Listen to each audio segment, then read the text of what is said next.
욥기는 흔히 고통의 의미, 목적에 대해서 우리에게 가르치는 책이다 이렇게 생각을 하고 있습니다만은 그것보다는 인생이 지내야 할 참 죄가 무엇인지를 가르쳐주는 책이라고 할 수가 있습니다.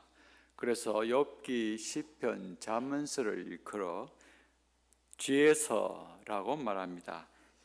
현재 온 나라가 코로나19로 인해 말할 수 없이 위축당하고 또 국민들은 불안해하고 생활의 위험 가운데 이렇게 살고 있는데, 저는 오늘 이 욥기의 본문을 통해서 욥과 욥의 아내에게 임한 엄청난 재앙과 고통에 이들이 어떻게 대응하였는지를 한번 살펴보려고 합니다. 그래서 이를 통해서 하나님의 섭리, 하나님의 주권, 그리고 인생이 지녀야 할 참 죄가 무엇인지를 상고하려고 합니다.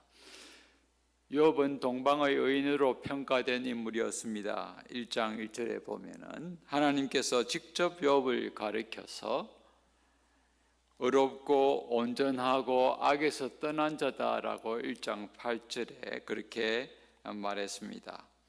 하루는 사탄이 하나님께로 나와서 욥이 이처럼 하나님을 경외하고 온전하게 살아가는 것은 그가 하나님으로부터 엄청난 물질적인 복을 많이 받았기 때문이다. 그래서 그가 짓는 모든 것을 앗아가 버리면 그것도 하나님을 욕하고 온전함에서 떠나게 될 것이다 라고 참소했습니다. 그러면서 하나님께 욥을 한번 시험하도록 허락해 주기를 간청했습니다. 하나님은 그것을 허락하지요. 사탄의 첫 번째 시험이 1장에 나옵니다. 사탄은 순식간에 욥이 소유의 모든 것을 토지, 가축, 재산 그리고 자녀들을 욥으로부터 앗아가 버리고 말았습니다.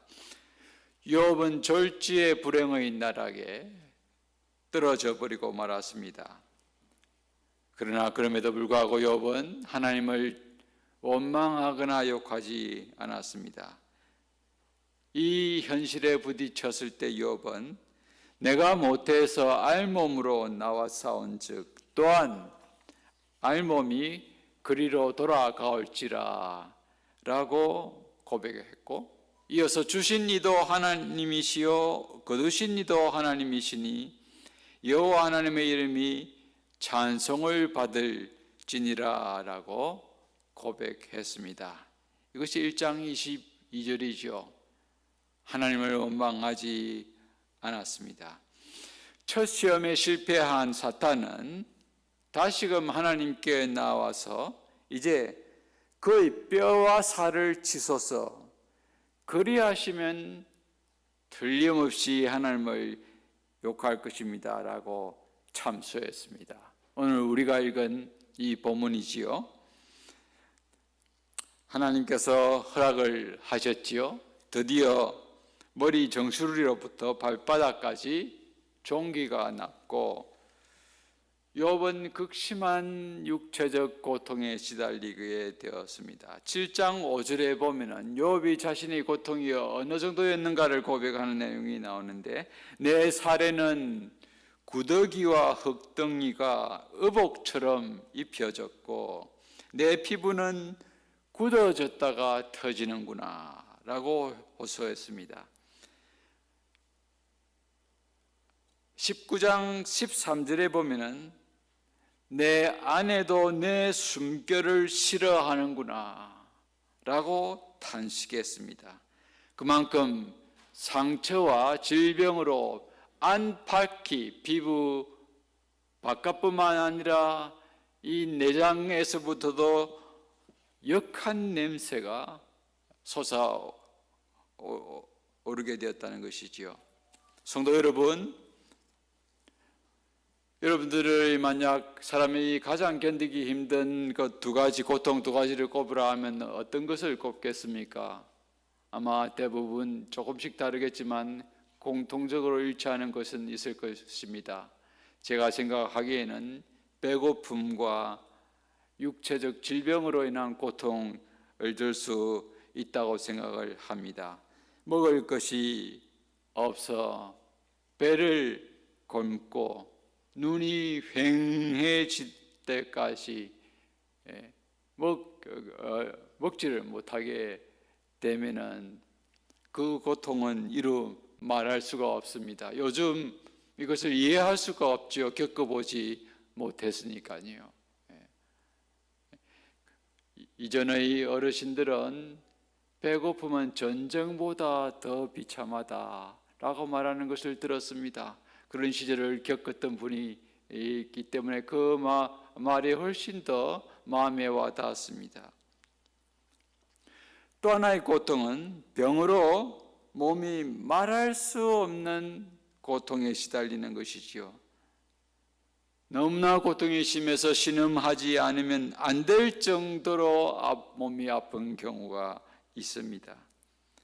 이런 상태에 처하면은 심적인 고통이라는 것은 어쩌면 사치라고 할 수 있을 수도 있습니다. 욥이 바로 그런 심한 육체적 질병으로 인하여 고통에 처하게 되었습니다. 보십시오. 욥이 얼마나 고통이 심하였던지 제 가운데 앉아서 질그릇 조각으로 상처를 북북 온몸을 북북 긁지 않으면 안 될 정도였습니다. 종기가 나고 온몸이 가려웠던 것이지요. 바로 이런 상황 가운데서 오늘 본문을 보면은 욥의 아내가 등장합니다.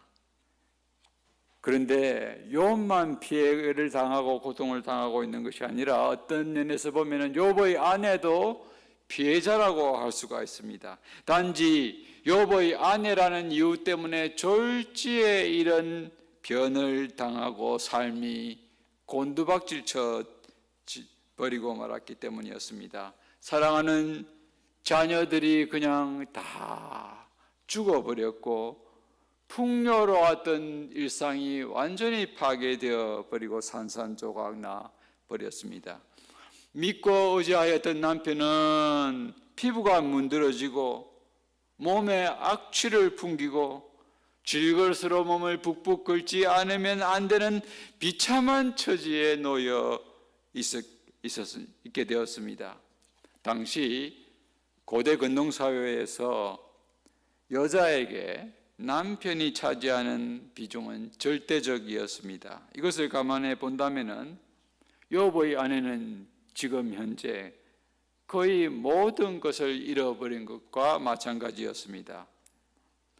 그녀는 이 기막힌 현실을 도저히 받아들일 수가 없었습니다. 왜요? 졸지에 남편과 모든 것을 잃어버리고 말았기 때문이었습니다. 왜 내 가정이 어렵고 경건하게 살아왔던 나의 남편이 이런 고통을 당해야 한다는 말인가? 그녀는 울부짖으면서 참다 못해서 남편 욥에게 가서 이렇게 부르짖었습니다. 당신이 섬기는 하나님이 정말 계신다면 어찌 이런 일이 일어날 수 있다는 말이요? 이런 현실을 보고 당신은 그래도 하나님께 온전함을 지킬 수 있다는 말이요? 차라리 하나님을 욕하고 죽어버려요. 2장 9절에 나오지요. 이 아내의 절규에 욥이 어떻게 반응을 했을까요? 2장 10절에 나옵니다. 욥은 여보 당신이 아무리 힘들다고 하더라도 어떻게 그렇게 말할 수가 있어? 조금만 더 참읍시다. 하나님이 우리를 긍휼히 여기지 않겠소? 이렇게 다투길만 한데 놀랍게도 욥은 정반대로 아내에게 싸늘하게 응대합니다.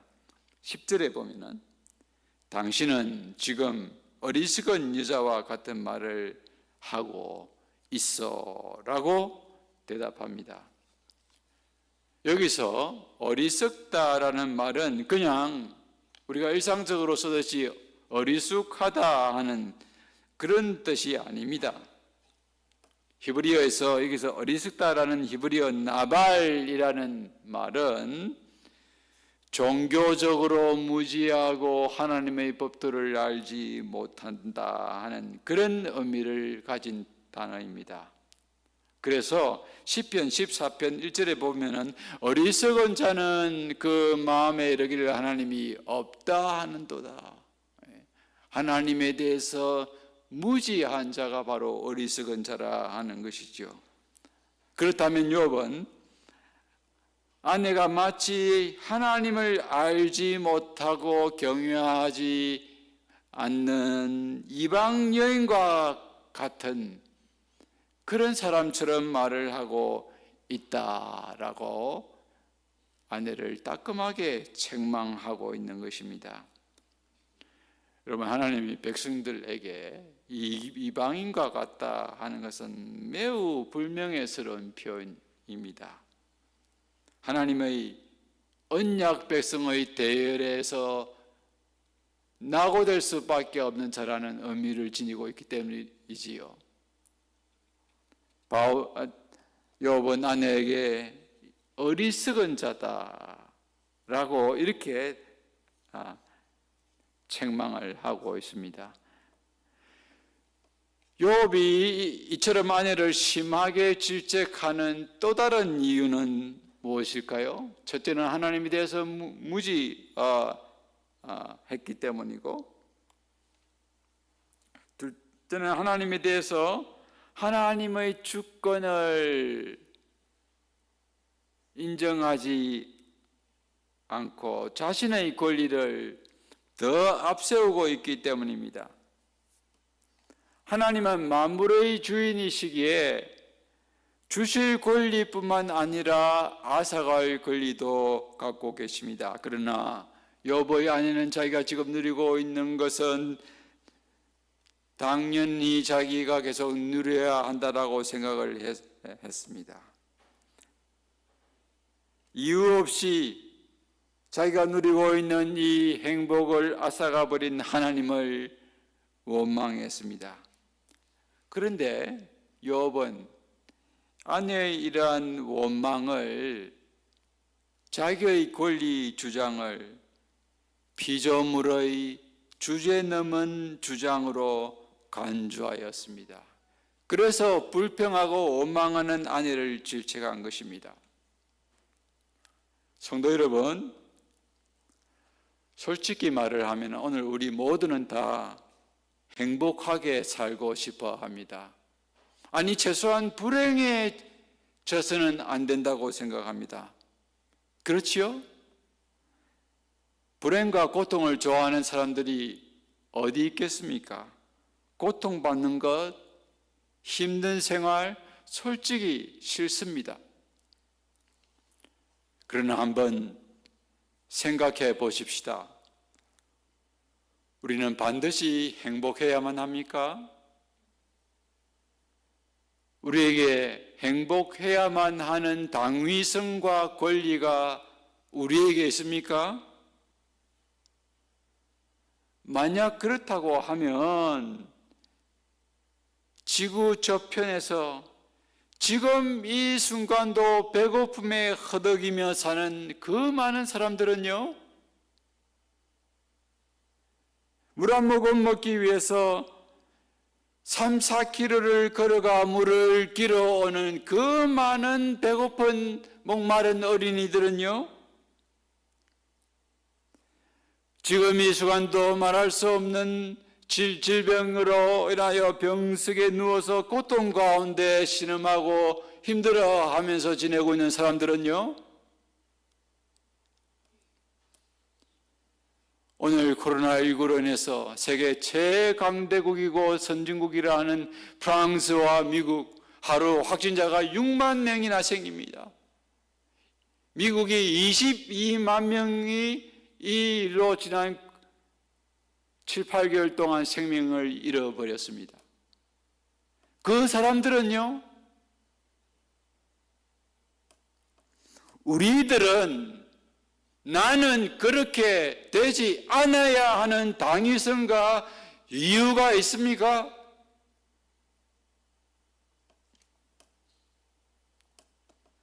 주권자 하나님의 섭리 아래에 있다고 하면은 때로는 나에게도 때로는 우리에게도 이와 같은 재앙과 고통이 임할 수가 있습니다.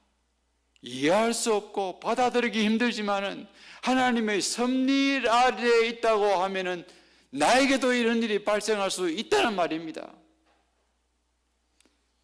심신이 너무나 아프고 고달프고 힘들어서 가위가 눌려서 몸을 일으킬 수 없는 그런 상황에 처해 본 적이 있으십니까?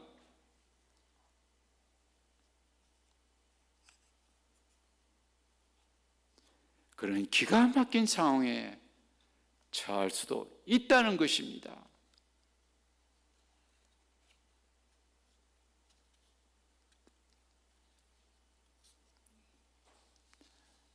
저도 그런 경험이 있었습니다. 한 거의 30년이 되어 갑니다.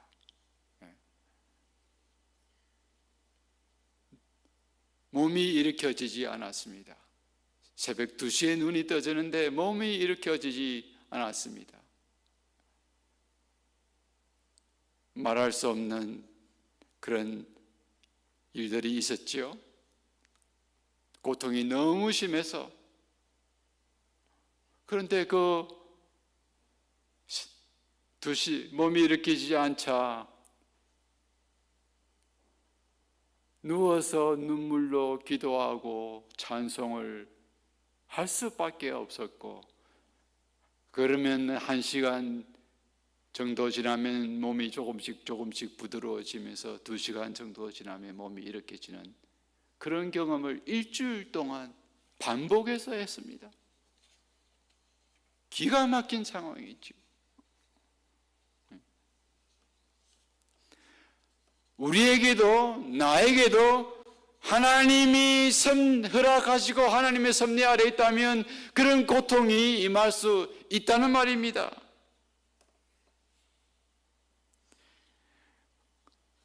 우리 성도들은 그런 경우를 만나게 되면은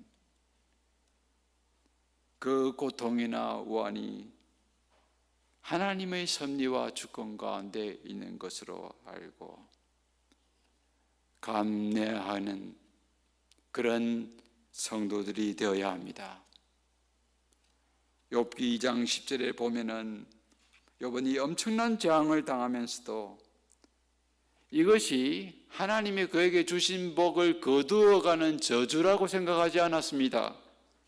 단지 그는 이것을 하나님의 주권에 속한 행위로 생각하고 하나님의 섭리 가운데 통치 가운데서 하나님으로부터 말미암는 화로 간주하였을 뿐입니다. 10절 하반절을 보십시오. 우리가 하나님께 복을 받았은즉 화도 받지 아니하겠느냐. 성도 여러분, 고통과 하나님의 섭리, 고난과 하나님의 주권, 이 묘한 하나님의 방정식과 하나님의 문법을 우리는 온전히 풀 수 없고 이해할 수 없습니다. 그러나 모세처럼 이런 경우 오묘한 일은 하나님께 속한 것으로 생각하고 비록 이해하기 힘들지만은 그 일 앞에서 하나님을 원망하지 아니하고 끝까지 하나님의 섭리와 보호가 있을 것을 믿고 하나님을 의지하면서 그렇게 살아나가야 합니다. 그러나 욥의 아내는 그렇게 하지 못했습니다. 하나님을 원망하고 하나님을 저주하는 말을 하도록 욥에게 부추기고 남편을 저주했습니다. 바로 이런 태도를 욥은 책망한 것입니다. 남편인 자기와 그렇게 오랫동안 아이를 10명이나 낳고 함께 살았지만은 자기 남편이 알고 섬기던 하나님을 이 아내는 제대로 알지 못했습니다. 욥의 아내에게는 이런 하나님에 대한 지식이 없었습니다. 이것이 어리석은 것이었지요. 하나님에 대한 지식이 있는 것, 그래서 끝까지 여호와를 경외하는 것, 이것이 바로 지혜로운 것입니다. 왜요? 어떠한 순간에도 하나님은 끝까지 나를 놓지 아니하시고 보호하시고 지키실 것이다 하는 것을 의심하지 않고 믿어서 끝까지 하나님을 경외하는 것이 인생이 지녀야 할 참 지혜이기 때문입니다. 그래서 호세아 선지자는 여호와에 대한 지식이 없어서 이 백성이 망하는도다라고 탄식했습니다. 성도 여러분, 욥기가 우리에게 말하고자 하고 가르치고자 하는 것이 바로 이것입니다. 어떤 경우에도 하나님을 신뢰하고 하나님을 경외하라. 너가 비록 그 고통에서 오랫동안 벗어나지 못하게 된다 하더라도 하나님을 경외하고 끝까지 신뢰하라. 이게 욥기가 가르치려고 하는 핵심 메시지입니다. 그러나 욥의 아내는 그렇게 하지 못했습니다. 욥에게 오히려 하나님을 욕하고 죽으라고 말한 것은 그녀가 악했기 때문에, 신앙이 없었기 때문에 그렇게 한 것이 아닙니다. 욥의 아내는 단지 그 시대의 신앙사조, 그 시대의 사람들, 성도들이 생각하는 그 신앙의 풍토, 즉 의인은 고난을 당하고 재앙을 받을 수 없다 하는 그런 신앙사조의 영향을 받으며 살아왔기 때문이었습니다.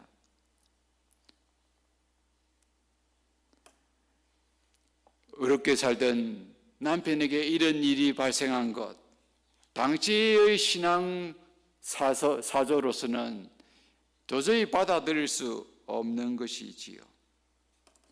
제대로 하나님을 알지 못했기 때문이었습니다.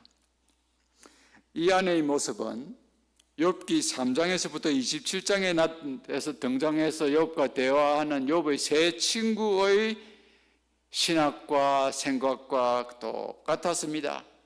3장에서 27장까지 욥의 세 친구들이 차례로 등장해서 욥에게 세 차례의 말을 주고받습니다.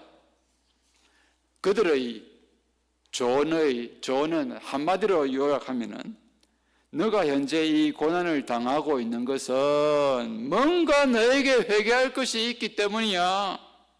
하나님의 경고로 생각하고 이 고통을 통해서 너 자신의 잘못을 찾아보고 회개해. 회개하면 비록 너의 시작은 미약하였지만 끝은 창대하게 될 것이야. 여러분, 이 구절 많이 사용하죠? 근데 사실은 이 구절은 잘못된 충고 가운데서 나오는 이 구절입니다. 너의 잘못이 많아. 너의 잘못을 찾아보고 회개하면은 비록 시작은 미약하였으나 끝은 창대하게 될 것이다. 잘못된 이해와 충고입니다. 제 친구들은 자기들이 하나님의 경륜을, 지혜를 안다고 생각했기 때문에 자기 신학과 판단대로 욥에게 권고했습니다. 그러나 성도 여러분, 분명히 마음에 새기시기를 바랍니다. 하나님은 당신의 섭리와 주권 가운데서 의로운 자에게도 때로는 고난의 악을 허용하시는 분이십니다. 왜요? 왜요라고 묻지 마십시오. 왜 경건한 사람에게, 어려운 사람에게 고통이 임하는가? 욥기는 이 질문에 답을 주는 책이 아닙니다. 욥기는 이 질문에 그런 질문하지 마라라고 말하는 책입니다. 그런 질문은 하나님께 속한 것이다. 고난이 임했을 때 그런 질문 하지 말고 욥이 어떻게 했느냐를 생각해라. 욥처럼 해라. 이것을 말해주는 책이 바로 이 욥서입니다. 욥기의 메시지는 선하고 어려운 사람이 이유 없이 때로는 고난을 당하기도 한다 하는 것입니다. 그것은 우리가 이해할 수 없는 하나님의 주권과 섭리에 속한 것입니다. 그래서 때로는 너희들이 이유 없이 고난을 당하게 될 경우에도 현실에 냉소하거나 하나님의 사랑에 회의를 품지 말고, 그런 경우에도 끝까지 이해할 수 없다고 하더라도 하나님만을 신뢰하고 하나님만을 경외하는 삶을 포기해서는 안 되고 그런 삶을 살아가야 한다. 이것이 이 욥기가 주는 메시지입니다. 성도 여러분, 오늘 우리는 코로나19와 같은 이 엄청난 사건을 만나서 삶이 완전히 뒤죽박죽쳐졌습니다. 예측할 수 없고 예측했던 것들을 다 멈춰 버려야만 했습니다. 교회가 이런 모습이 될지 누가 알았겠습니까?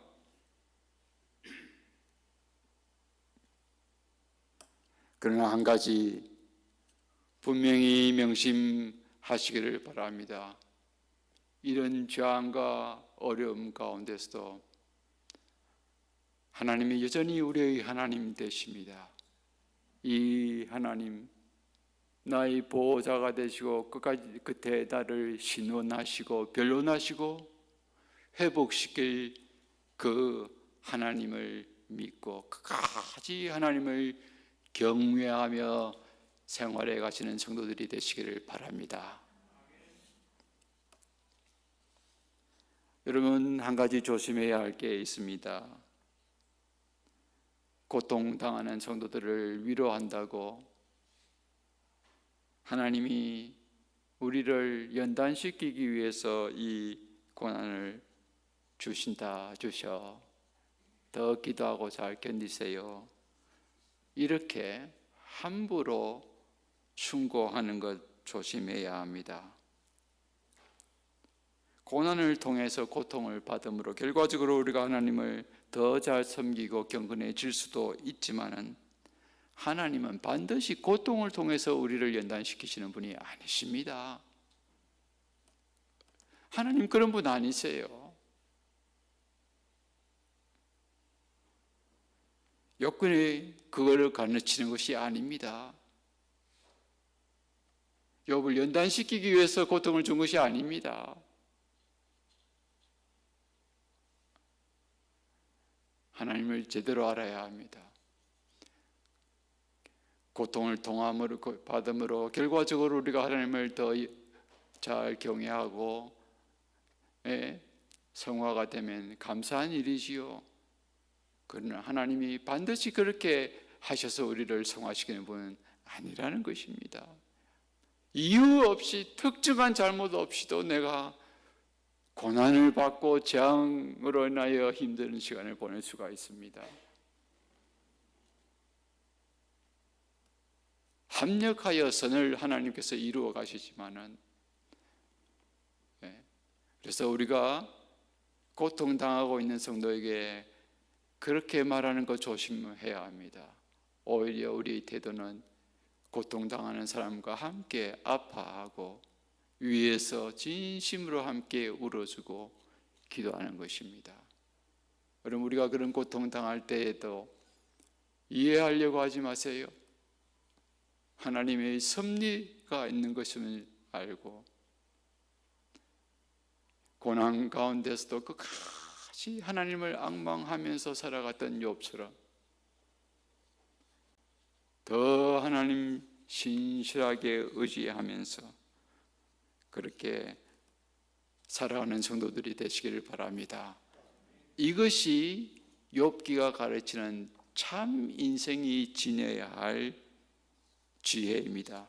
여러분, 욥기는요 3장에서부터 27장까지 세 친구가 나와서 욥에게 네가 잘못했으니 뭐 해라, 결국 핵심이 그겁니다. 그렇게 하고 욥은 막 반박합니다. 그게 3장 세 차례 나오고 3장 27절까지 그 내용이 나옵니다.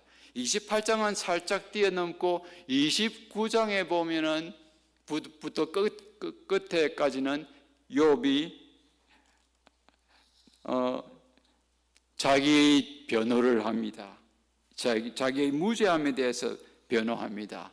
그런데 새 친구와 달리 엘리후라는 친구가 다시 나타나서 긴 지혜로운 독백을 합니다.